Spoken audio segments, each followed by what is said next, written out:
Tahukah Anda bahwa setiap tahun lebih dari 60 juta ton daging babi, dengan sebagian besarnya diubah menjadi mahakarya kuliner, yang memikat jutaan orang setiap pagi, dengan irisan renyah yang dipadukan dengan rasa bacon yang kaya dan berasap, ia telah menjadi simbol penting sarapan lezat dan gurih bagi peminatnya. Hari ini bergabunglah dengan saya dalam perjalanan luar biasa, di balik hidangan legendaris ini, di mana teknologi canggih dan gairah kuliner bersatu, untuk menciptakan setiap irisan daging asap yang memukau penggemarnya di seluruh dunia.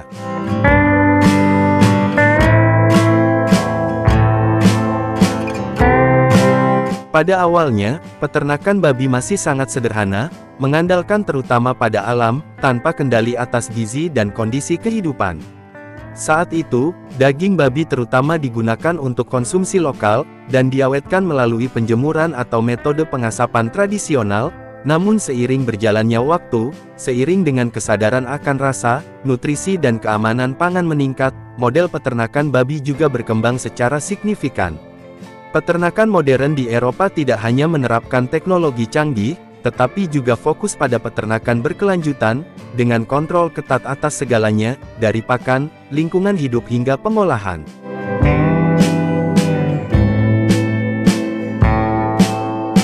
Selama minggu-minggu pertama, anak babi dipelihara dengan susu kaya antibodi induknya, yang memperkuat sistem kekebalan alami mereka, dan membangun fondasi yang kokoh, untuk pertumbuhan yang sehat. Makanan mereka sebagian besar terdiri dari jagung, gandum, dan vitamin tambahan yang diformulasikan secara cermat, untuk mengembangkan komposisi lemak perut ideal, yang dibutuhkan untuk menghasilkan daging babi berkualitas tinggi, dengan marbling merata, yang menghasilkan kerenyahan sempurna, dan cita rasa yang kaya. Dibesarkan di lingkungan yang canggih, babi-babi ini tumbuh dengan kecepatan yang mencengangkan, hingga 1,8 kg per hari. Hanya dalam waktu 6 bulan, berat badan mereka mencapai sekitar 110 kg, dan siap untuk proses pemanenan. Di pabrik pengolahan babi dibius, untuk memastikan proses tidak menimbulkan rasa sakit, dan mematuhi peraturan kesejahteraan hewan.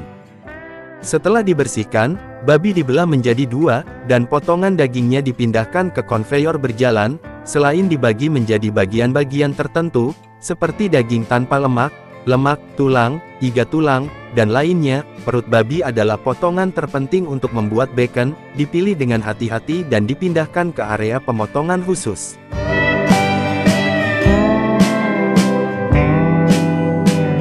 Ada 2 metode pengawetan umum, pengeringan kering dan pengeringan basah.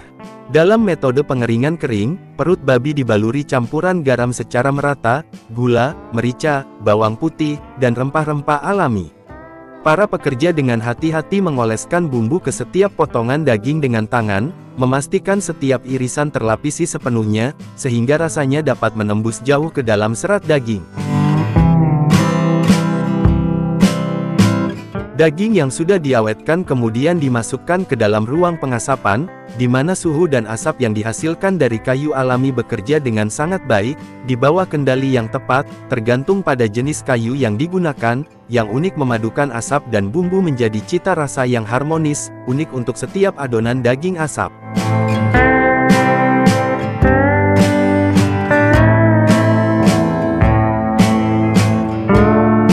Proses pengawetan biasanya berlangsung selama 7-10 hari, tergantung ketebalan setiap potongan, dan resep spesifik setiap fasilitas. Untuk jenis daging babi premium tertentu, waktu pengeringan bisa diperpanjang hingga 3 minggu, untuk mencapai penyerapan rasa yang optimal. Setiap potongan daging ditempatkan di ruang ber-AC, biasanya dijaga pada suhu 2-4 derajat Celcius, dengan kelembapan 75 hingga 85%. Proses ini berlangsung selama 2-4 minggu, memungkinkan daging menyerap bumbu secara mendalam.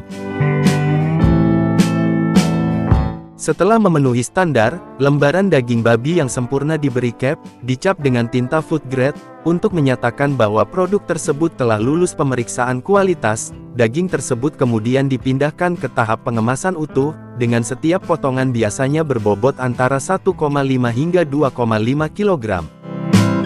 Selain bentuk utuh, bacon yang diiris tipis juga banyak digemari karena kenyamanan, dan kemudahan penggunaannya dalam makanan sehari-hari. Potongan daging babi persegi panjang besar diiris tipis dengan presisi tinggi, biasanya memiliki ketebalan 0,8 hingga 1,5 mm. Setelah diiris, bacon disusun rapi berlapis-lapis di atas nampan cetakan, memastikan tidak hanya presentasi yang menarik, tetapi juga membuatnya lebih mudah untuk dilepas dan digunakan.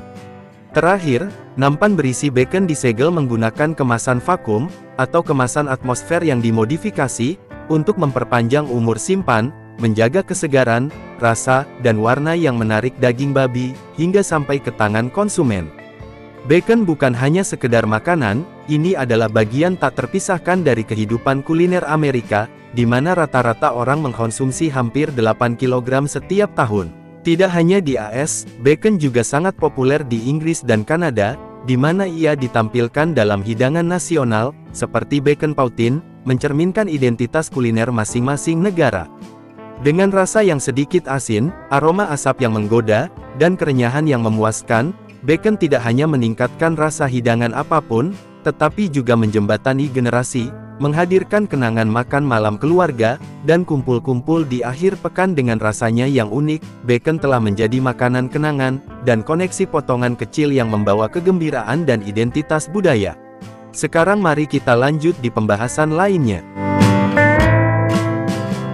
Tahukah kalian, bahwa setiap tahun jutaan buaya dibesarkan di peternakan di seluruh dunia, bukan hanya karena dagingnya, tetapi juga karena kulitnya yang sangat berharga, dan menghasilkan pendapatan hampir 10 miliar dolar per tahun. Namun di balik kemewahan kulit, dan hidangan eksotis tersebut, terdapat kenyataan yang gelap dan berbahaya. Kali ini saya akan menunjukkan kepada kalian, mengapa peternakan buaya merupakan salah satu industri paling beresiko, dan paling kontroversial, dan mari kita cari tahu, apa saja yang dibutuhkan untuk memproduksi produk buaya. Buaya air asin dapat memiliki berat lebih dari 1000 kg, dan dapat hidup lebih dari 70 tahun. Raksasa bersisik ini sangat cepat di air, melaju hingga 18 mil per jam. Mereka juga predator puncak dengan gigitan yang menghasilkan kekuatan dahsyat, sebesar 5.000 pon per inci persegi, cukup kuat untuk menghancurkan cangkang kura-kura seperti keripik singkong. Hewan ini memakan hampir apa saja, dan dapat bertahan hidup berbulan-bulan tanpa makanan, dan menghabiskan sebagian besar waktunya tanpa bergerak. Namun berhati-hatilah, tidak semuanya malas untuk bergerak. Buaya diperkirakan membunuh sekitar 1000 manusia setiap tahunnya, jadi mungkin jangan mencoba untuk memelihara yang liar.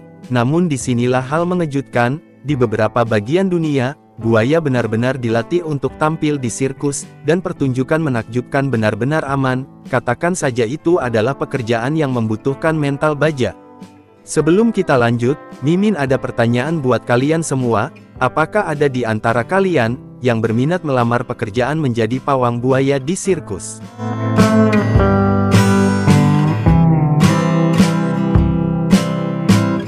Buaya hidup di sungai, danau, dan bendungan di beberapa wilayah Amerika, Asia, Afrika, dan Australia. Beberapa buaya dari Australia hidup di air asin. Untuk membudidayakan buaya, pemburu seringkali masuk jauh ke rawa-rawa tempat buaya tinggal, dan diam-diam mengambil telur dari sarangnya. Ini seperti perburuan telur paling beresiko di dunia, karena induknya dapat berbobot setengah ton, dan memiliki 60 alasan kuat untuk tidak mengganggunya. Setelah telur buaya yang berharga itu dikumpulkan, mereka dipelihara dengan hati-hati di dalam ruangan. Ketika mereka cukup kuat dan siap untuk meregangkan kaki bersisik itu, mereka dilepaskan ke tempat yang lebih besar dan lebih alami. Peternakan buaya sangat populer di tempat-tempat seperti Australia, Thailand, China, dan beberapa wilayah Afrika, yang menjadikannya sebagai bisnis sekaligus objek wisata. Salah satu bentuk yang paling umum adalah kolam tanah buatan yang luas. Sebagai predator puncak, buaya dibudidayakan dengan berbagai cara. Peternakan di Brazil kerap memanfaatkan kandang melingkar, dengan penutup di bagian atas, sementara peternakan di Cina, umumnya memiliki kandang yang lebih besar, dengan ruangan cukup dan kolam di tengahnya. Area ini dirancang untuk memberi buaya cukup ruang untuk bergerak, berjemur di bawah sinar matahari, dan berenang kapan saja mereka mau. Beton memudahkan pembersihan dan pengendalian kebersihan, sementara kolam membuat semuanya terasa alami. Setiap peternakan memiliki lusinan kandang seperti ini, Tempat buaya dipisahkan berdasarkan usia, berat, dan ukurannya. Jadi mengapa peternak mempertaruhkan nyawa dan anggota tubuh untuk membesarkan buaya raksasa ini dalam skala besar? Tentu ini bukan hanya untuk sensasi, alasan utamanya adalah keuntungan besar. Buaya adalah bisnis besar, kulit mewah mereka digunakan untuk membuat tas, sepatu, dan ikat pinggang mewah, yang dapat dijual hingga ribuan dolar, dan jangan lupakan dagingnya yang dianggap sebagai makanan lezat di banyak tempat. Makanan buaya budidaya terdiri dari daging babi, daging sapi, ayam, dan ikan hidup. Untuk membantu buaya mudah beradaptasi, makanan mereka sering digiling atau dipotong menjadi potongan-potongan yang lebih kecil. Setelah mereka sedikit lebih besar, buaya diberi makan makanan yang lebih besar seperti kepala ayam, atau potongan ayam mentah. 2 ekor buaya yang menetas pada waktu yang sama, dapat memiliki berat dan ukuran yang berbeda, meskipun diberi makanan dalam jumlah yang sama. Itulah mengapa penting untuk membangun pola makan yang berbeda pada setiap tahap usia. Makanannya akan segera berubah menjadi ikan besar, dan ayam utuh, karena buaya kini telah berevolusi menjadi monster dengan perut raksasa. Mereka akan selalu lapar saat mencium bau amis, jadi bersikap sabar dan bersikap perlahan saat waktu makan, adalah hal yang tidak mungkin dilakukan. Untuk memastikan lingkungan perkembangbiakan yang optimal bagi pembudidaya buaya, sebarkan lapisan pasir tebal di area bersarang, sehingga buaya betina memiliki tempat untuk bertelur. Para peternak kemudian pergi, dan mengumpulkan telur-telur yang telah dikubur induk buaya di bawah pasir. Pengambilan telur biasanya dilakukan pada malam hari, atau saat induk buaya sedang sibuk di tempat lain jauh dari sarang. Segera setelah dipanen, telur akan dicuci dengan lembut, dan ditutup dengan lapisan pasir bersih dalam kotak busa besar, atau baki plastik, untuk menciptakan lingkungan bagi telur untuk terus berkembang. Mereka kemudian disimpan pada suhu antara 29 derajat Celcius, hingga 34 derajat Celcius dengan kelembaban yang terkendali. Untuk mengoptimalkan tingkat penetasan sejak masa inkubasi hingga penetasan, dibutuhkan sekitar 65 hingga 90 hari. Hal yang paling menegangkan adalah menangkap buaya. Jelas bukan pekerjaan satu orang, dibutuhkan seluruh tim, banyak koordinasi, dan tetap saja tali-tali itu dapat menghabiskan banyak waktu dan tenaga. Itulah sebabnya di banyak peternakan buaya, orang beralih ke metode yang lebih efisien, menggunakan denyut listrik yang terkendali. Usia ideal untuk memanen buaya budidaya adalah antara 2 hingga 2,5 tahun. Untuk mengutamakan keselamatan peternak dan meningkatkan kecepatan panen, peternakan di Cina umumnya menggunakan batang listrik untuk menyetrum buaya. Beberapa peternakan akan membeli buaya muda untuk dibiakan, guna memperluas peternakan. Selain itu buaya dewasa dikirim ke fasilitas pemrosesan profesional, proses pengulitan dan pemrosesan.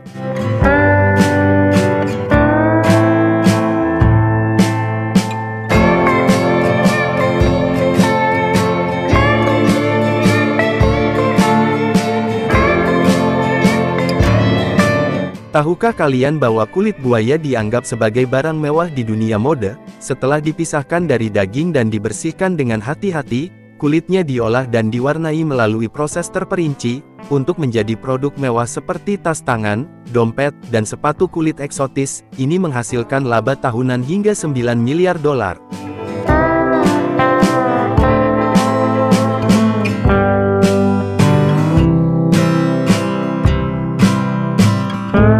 Mengolah daging buaya di pabrik bukanlah pekerjaan mudah. Daging dibagi menjadi beberapa bagian, seperti ekor, punggung, dan kaki. Semuanya terkenal empuk, rendah lemak, dan kaya nutrisi. Beberapa pabrik bahkan mengubah daging buaya menjadi sosis. Setelah daging dipisahkan dari kulit, dan dibersihkan secara menyeluruh, daging tersebut dikemas dalam vakum agar tetap segar. Setiap paket ditimbang dengan hati-hati, dan diberi label dengan semua informasi yang diperlukan, hingga siap didistribusikan ke pasar, dan restoran tempat ia disajikan sebagai makanan lezat yang unik dan eksotis. Nah, bagaimana menurut kalian tentang peternakan buaya ini? Apakah ada di antara kalian yang berminat untuk membudidayakan buaya? Dan bagi kalian yang sudah mencicipi daging buaya, beritahu kami seperti apa rasanya.